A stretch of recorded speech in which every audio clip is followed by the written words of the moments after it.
Okay. Hello. I need police and a forensics team to my address, please. What do you mean? What's happened?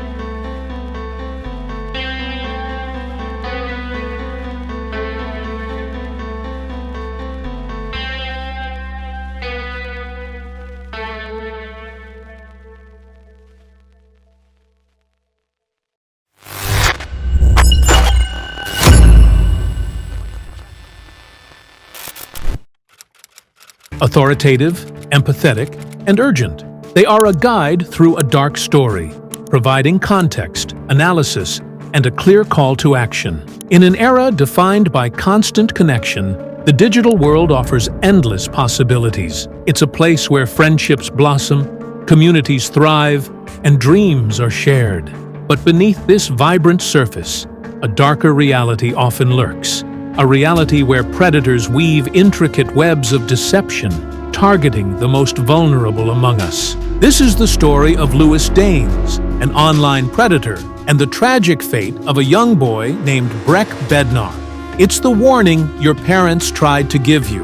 Breck Bednar was the eldest of four, born March 17, 1999, in Caterham, Surrey, to American-born parents Barry and Lauren, who had moved to the UK 3 years earlier.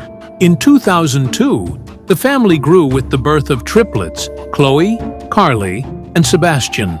Breck was not just a big brother, he was a mentor, a guide, the one they looked up to. As his sister Carly later recalled, he had such a spark. Mom, I got 3 merits for the history project I did. Oh, really? Wow. I did 3 merits. I did really well. He'd get home from school and tell us what he'd learned, and we'd sit and listen.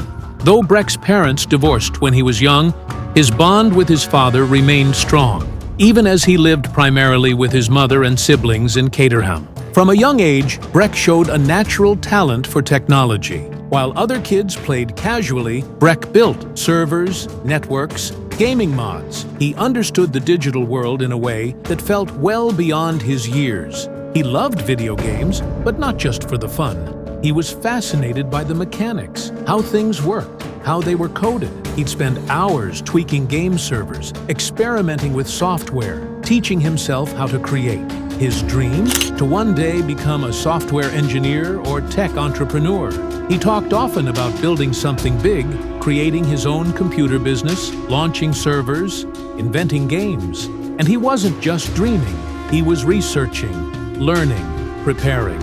Outside of screens, Breck was gentle and kind. He loved Air Cadets. He had joined the program and wore the uniform with pride. It gave him structure, confidence, a sense of belonging. He was also close to his siblings, triplets, Carly, Chloe, and Sebastian, often helping them with homework or explaining how computers worked. He was a boy with ambition, with potential, someone who believed in possibility, someone who had his whole future ahead of him. But that future was about to be taken away, brought into chilling focus. Breck Bednar was a bright, curious 14-year-old from Surrey, England.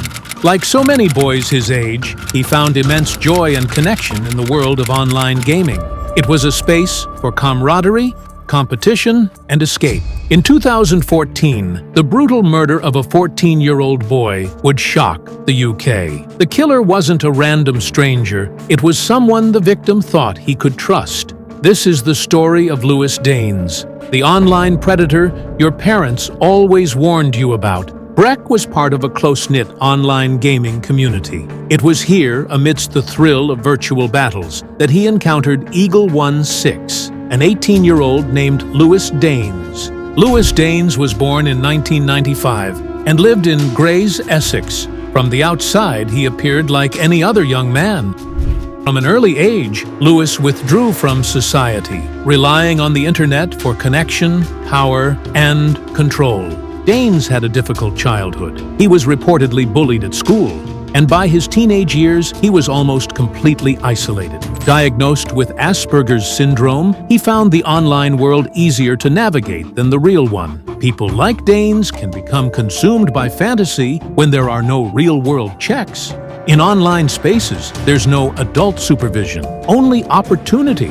Danes, a computer engineer, quickly positioned himself as a charismatic, knowledgeable figure. He offered Breck, a younger, ambitious gamer, a tantalizing proposition: a role in a lucrative online business. Online anonymity provides a perfect cover for predators. They can craft entirely false personas, exploiting the trust and shared interests of their targets. They don't look like monsters, they look like friends, mentors, or even romantic interests. Opening up all these opportunities, not that they were real, and also just saying he shouldn't have to have rules, and it made me out to be the bad guy. Over the course of 13 months, Danes meticulously groomed Breck. He filled Breck's head with grand illusions of wealth and success from a fictional computer business, promising a life of luxury and independence. Says I don't believe in God, so why should I have to go to church? Lewis says I don't make any messes, so why should I have to clean up? Lewis says I can get a Microsoft apprenticeship through him, and so I won't have to finish school. And I always had this preface that Lewis said, and I was like, God, who is this person that's, trying to control my life and Breck's life? Simultaneously, he began to systematically undermine Breck's relationships with his family and friends. Breck became secretive. He was always on his phone, always talking about Eagle 1-6 and this business. He started to argue with us, pull away. It was like Danes was turning him against us. He'd get angry at simple questions, defensive if anyone mentioned Danes. It was like he was living in a different world, and Danes was the only one allowed in.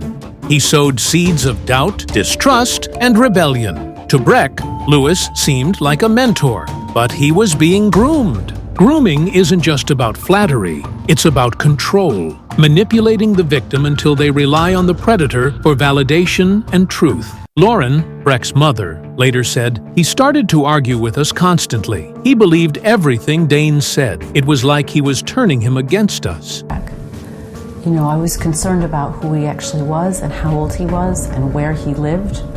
And I was worried that he was grooming Breck.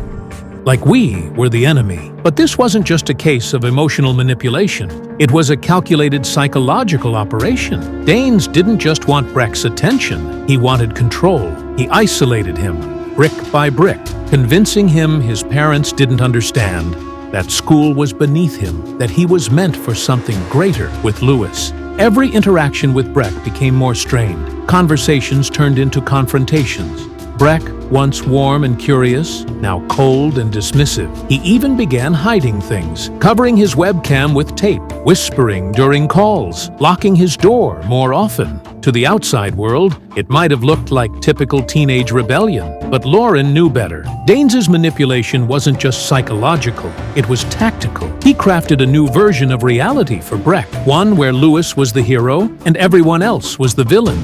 And in that warped reality, Danes was winning. Lauren's maternal instincts weren't just tingling, they were screaming. She watched her son vanish before her eyes, not physically, but emotionally. The cheerful boy she knew was now distant, moody, obsessed with someone she had never even seen.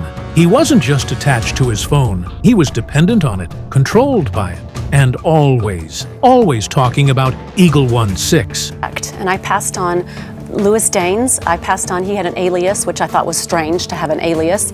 I passed on that name, as well as passing on that information on, as I was nervous when I did it, to call the police. Seems like, the biggest thing, the highest thing in the land you can do to try to protect your child.